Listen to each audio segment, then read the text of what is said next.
Misamis Oriental Governor Unabia kalmado at kumpiyansa sa gitna raw ng kanyang petisyon. Brigada Claudine Pandita, ibrigada mo. Brigada Live Report.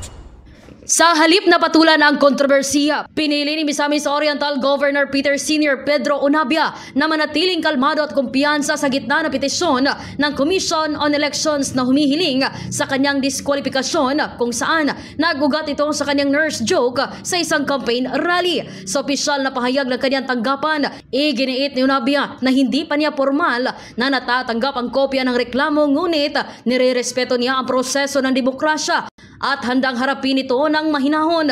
Inihayag rin ng gobernador ang pananatili niya sa layunin ng tapat na pamumuno at serbisyo para sa lalawigan. Umapila rin ito ng pagkakaisa at pagiging mapanuri ng publiko sa gitna ng usapin, habang umaasa ang taong bayan pa rin ang magiging tunay na hukom sa darating na panahon.